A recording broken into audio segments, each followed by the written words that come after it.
बिस्मिल्लाहिर्रहमानिर्रहीम अस्सलामुअलैकुम and welcome to learn with Taqdees. आज मैं बना रही हूँ मटन पुलाव। बहुत ही आसान और मज़े की रेसिपी है। हमारे घर में इसी तरह से मटन का पुलाव बनता है, तो आज मैं रेसिपी आपके साथ शेयर करने वाली हूँ। सबसे पहले यहाँ पे इंग्रेडिएंट्स कार्ड है, आप अगर नोट डाउन करना चाहें इंग्रेडिएंट्स तो नोट डाउन कर सकते हैं। मैं साथ साथ आपको बताती भी जाऊँगी। 1 किलो मटन लिया था मैंने। 1 टीस्पून जो है वो नमक लिया था, एक सिनेमन की स्टिक थी, दालचीनी, और एक बादियान का फूल था। साथ में 3 अदद जो थी वो काली इलायची थी, और आधा टीस्पून जो है वो शाही ज़ीरा था, black cumin seeds. 1 teaspoon cumin seed थे, 1 टीस्पून कोरिएंडर सीड थे, एक अनियन था, एक जिंजर का पीस था, और 6 अदद जो थे वो लहसुन के जवे थे, गार्लिक क्लोव्स थे।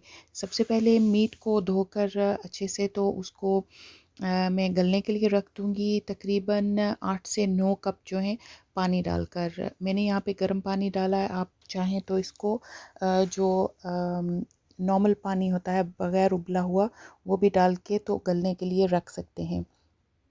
यहाँ पे पानी डालकर मैं तमाम जो चीज़ें हैं, नमक, सिनेमन स्टिक और बादियान का फूल, काली इलायची, सिनेमन सिनेमन स्टिक, और साथ में जो शाही ज़ीरा था, दूसरा ज़ीरा, सफ़ेद ज़ीरा जो है, कोरिएंडर सीड्स, अनियन, गार्लिक और जिंजर जो है वो डाल के मैं इसको गलाने के लिए रख दूँगी।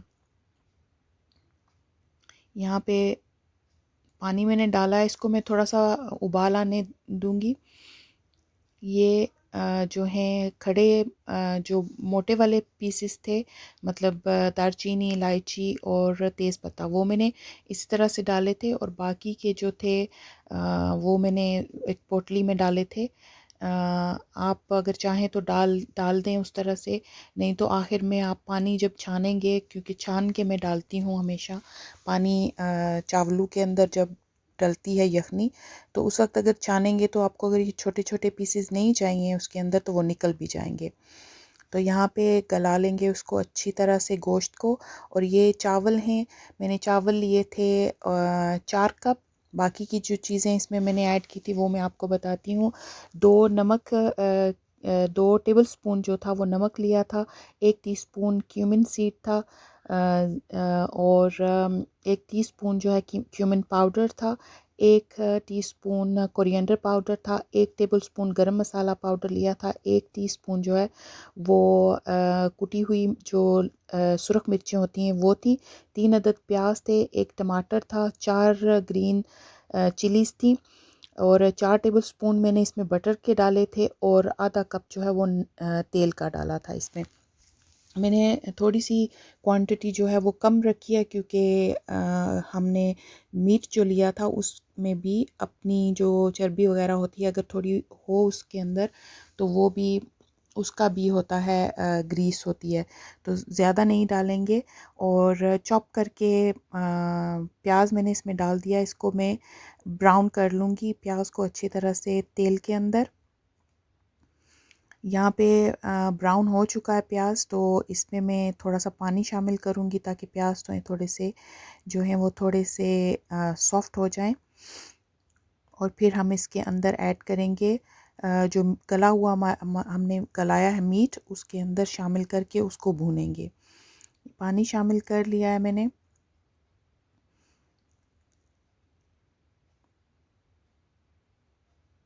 और थोड़ा सा पानी को जो है वो ऊपर से ढक के प्याज को तो पका लेंगे 1 मिनट के लिए, 1.5 मिनट के लिए, ताकि प्याज जो है वो थोड़ी सी सॉफ्ट हो जाए पानी के अंदर। अभी यहाँ पे मैंने बोटियाँ निकाल ली हुई हैं एक प्लेट में, और ये सिर्फ पानी जो है वो रह गया हुआ है। तो अभी इसमें मैं शामिल करूँगी गोश्त की बोटियाँ सारी। मैंने प्याज और जो था लहसुन था वो भी मैंने इसमें शामिल कर दिया था, और दालचीनी और तेज़पत्ता और जो मोटी इलायची होती है वो मैंने इसमें वही वाली शामिल की थी। और इसको हम थोड़ी देर के लिए भून लेंगे।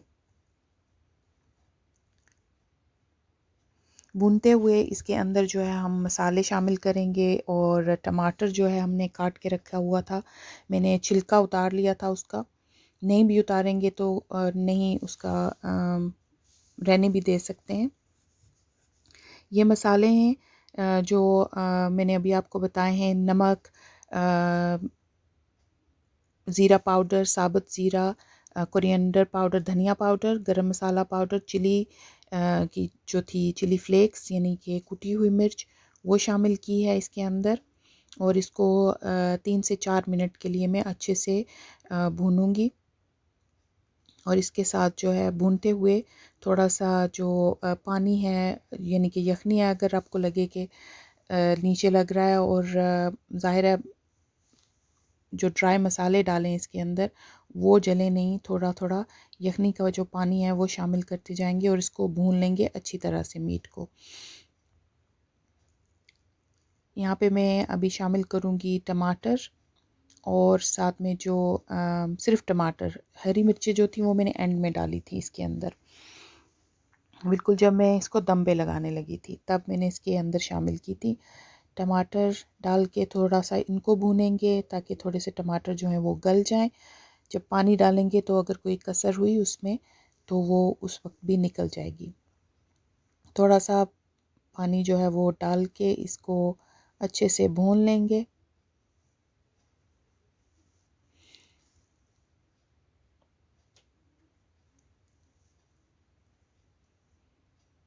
बहुत ही आसान और मज़ेदार रेसिपी बनती है ये। हमारे घर में कम बनती है क्योंकि हमारे घर में सब जो हैं वो मीट नहीं खाते हैं, तो कम बनती है। तो यहाँ पे ऊपर से जो पानी है वो मैं डाल लूँगी, बाकी का जो है वो मैंने छान लिया था क्योंकि ज़ाहिर है उसके नीचे वो बैठी होती है जो झाग वगैरह होती है मीट की, तो उसको मैं छान के जो है वो डालूँगी अब बाकी का जो पानी है। तो यहाँ पे पानी जो है मैंने जो जिसमें गलाया था वही शामिल किया था, मुझे एक्स्ट्रा नहीं डालना पड़ा था क्योंकि मैंने जो चावल थे वो मैंने भिगोए थे तकरीबन 1.5 से 2 घंटे के करीब मैंने भिगो के रखे थे। जब मैंने मीट चढ़ाया था तो उससे पहले तकरीबन 5 से 10 मिनट पहले मैंने उनको रखा हुआ था पानी में भिगो के। तो मीट जो है तकरीबन उसको लगे थे गलने में 30 से 40 मिनट। तो उससे पहले के जो थे वो चावल भिगोए हुए थे। तो ज़ाहिर है ये प्रिपरेशन जो हमने की है, मसाले प्याज वगैरह भुनी है, तो इसको भी टाइम लगा है। तो इतनी देर भिगोए हुए थे चावल, तो तकरीबन ये 7 कप के करीब पानी हुआ होगा। लेकिन अगर आपको लगे कि चावलों को आखिर में ज़रूरत है मज़ीद, तो आप जो है वो शामिल कर सकते हैं। ये क्योंकि मैंने सेला राइस लिए थे तो इसलिए मैंने इनको थोड़ी ज़्यादा देर के लिए भिगोया था। अभी मैंने चावलों को शामिल किया है, हल्के हाथ से इनको हिलाएंगे, ऊपर से ढक देंगे, ढक्कन लगा देंगे, और चावलों को जो है बॉयल आने देंगे अच्छे से और उसको पकने देंगे। पानी डाल के भी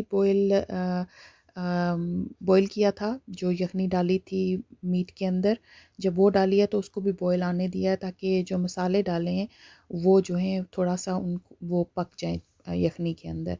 तो यहाँ पे अब हम दम लगाएंगे चावलों को। तकरीबन मैंने 20 से 25 मिनट के लिए दम लगाया था। हरी मिर्चें शामिल कर रही हूँ मैं इसके अंदर। दम का टाइम है तो तकरीबन 20 से 25 मिनट के लिए। अगर आपको लगे कि चावलों को ज़्यादा ज़रूरत है तो 30 से 40 मिनट के लिए भी आप जो है वो दम लगा सकते हैं।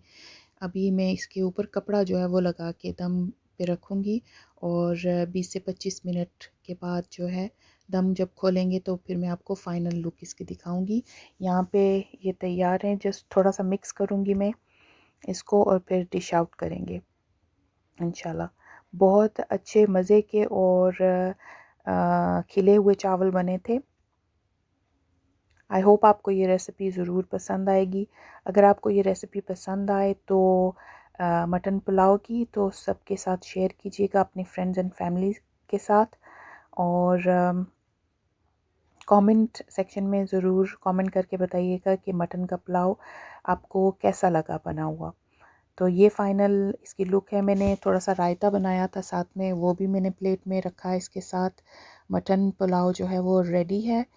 बहुत मज़ेदार और आसान रेसिपी है, आप भी ज़रूर बनाइएगा और कमेंट करके ज़रूर बताइएगा कि मटन पुलाव आपको कैसा लगा। पसंद आए रेसिपी मटन पुलाव की तो फ्रेंड्स एंड फैमिली के साथ शेयर कीजिएगा। चैनल को सब्सक्राइब ज़रूर कीजिए अगर आपने नहीं किया हुआ है तो। बिल्कुल फ्री है, कोई आपके पैसे नहीं लगते हैं इसके सब्सक्राइब करने के। तो सब्सक्राइब करेंगे तो हमें हौसला अफ़ज़ाई होगी और आप हमारी हेल्प करेंगे। बहुत शुक्रिया आपका पसंद करने का, देखने का चैनल को। अल्लाह हाफ़िज़।